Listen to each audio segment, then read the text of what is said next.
Good morning बच्चों। आज की जो एक्टिविटी रहेगी उसमें आपको मैं थर्मामीटर की कार्य प्रणाली बताता हूँ। 7वीं क्लास में जैसा कि सिलेबस में है 2 प्रकार के थर्मामीटर की बात की थी। एक होता है प्रयोगशाला तापमापी, एक होता है डॉक्टरी तापमापी। मेरे पास ये एक डॉक्टरी तापमापी है। ऐसा थर्मामीटर या तापमापी डॉक्टर आपका तापमान नोट करने के लिए यूज़ करते हैं। ऐसा एक ये है, ये दूसरे डिज़ाइन का देखेंगे। ये थर्मामीटर और ये थर्मामीटर दोनों एक जैसे हैं। इन थर्मामीटर के अंदर जो रेंज है वो आप देखोगे इस थर्मामीटर में बिल्कुल साफ दिखाई देती है। 2 प्रकार की तापमान मापने की इकाई इसमें लिखी हुई है। पहली इकाई है डिग्री सेल्सियस में 35 डिग्री सेल्सियस से लेकर 42 डिग्री सेल्सियस। दूसरी इकाई है फारेनहाइट में 94 डिग्री से लेकर 108 डिग्री फारेनहाइट तक। स्वस्थ शरीर का तापमान 98.4 डिग्री फारेनहाइट होता है या 37 डिग्री सेल्सियस होता है। ये आप देखेंगे 37 डिग्री सेल्सियस पे या 98.4 पे 2 लाल निशान लगे हुए हैं, बिल्कुल आप सामने देख सकते हो।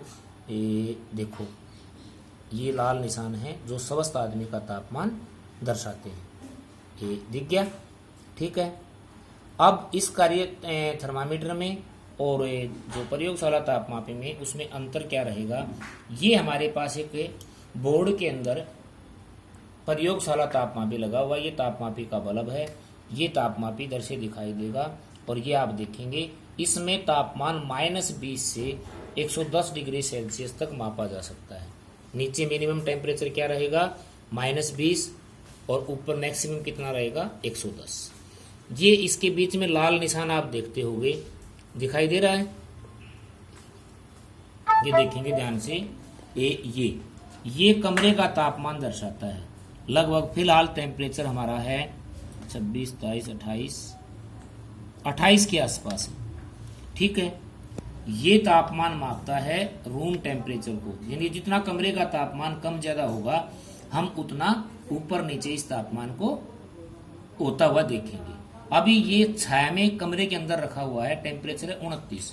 अभी 1 मिनट के लिए 2 मिनट के लिए मैं इस तापमापी को रख देता हूं धूप में और फिर आपको डॉक्टरी तापमापी के बारे में कुछ और बताता हूं। एक बार होल्ड कर लीजिए। उस तापमापी को मैंने धूप में रख दिया है। यहाँ इस तापमापी की कार्य प्रणाली के बारे में आपको बताता हूँ। जब आप कोई भी थर्मामीटर मुंह में लेते हैं तो पहली बात तो पूरी तरह रोगाणु रहित होना चाहिए, साफ होना चाहिए। दूसरी बात उसका जो तापमान है, देखो ध्यान से, इसमें पारा दिखाई देगा बेटा।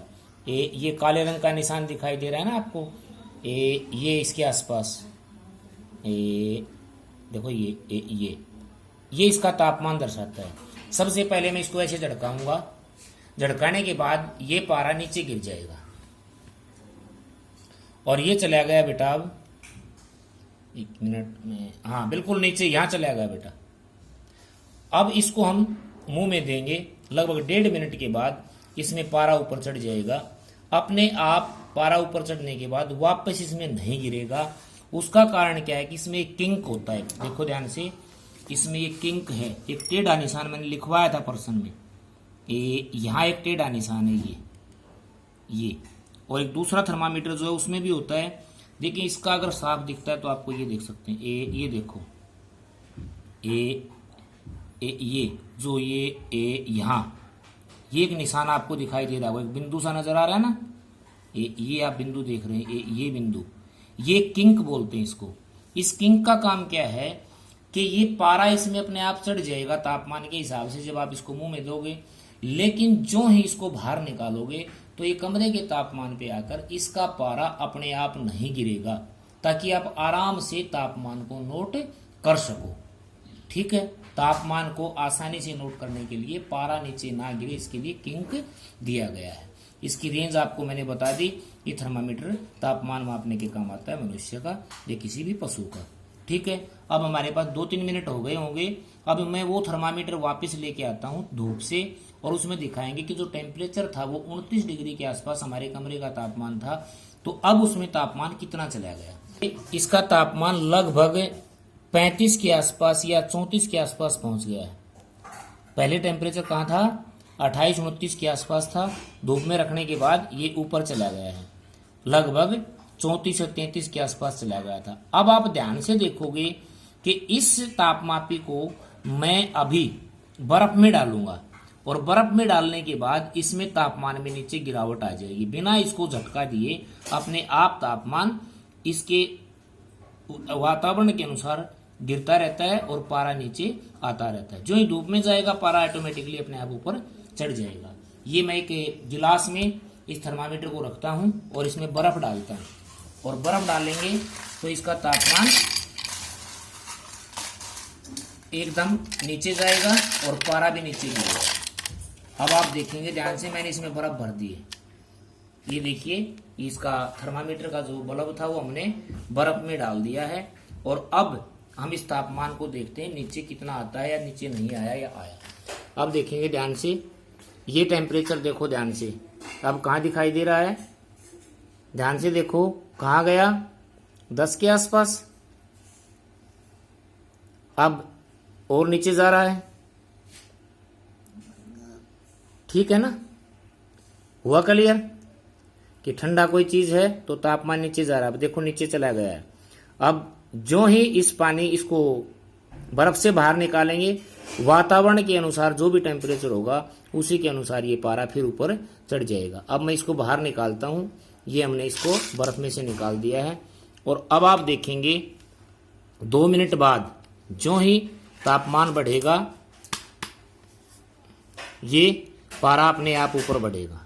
अब इस पारे पे फोकस कर लीजिए, देखो चला गया ऊपर, जा रहा है ना, बिल्कुल जा रहा है, 15 के आसपास पहुंच गया है। इस तरह करते करते वातावरण के अनुसार लगभग 28-29 डिग्री के आसपास टेम्परेचर फिलहाल है, वहां पे जाके रुक जाएगा। जो ही ठंडे स्थान पे जाएगा पारा नीचे गिर जाएगा।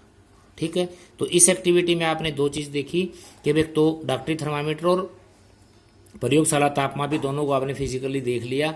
इसकी तापमान की रेंज मैंने अपने किताब में कॉपी में लिखवा रखा -10 से 110 डिग्री, लेकिन इसमें दे रखा -20 से 110 डिग्री। ये दोनों ठीक है, -10 से 110 भी ठीक है, -20 से 110 भी ठीक है।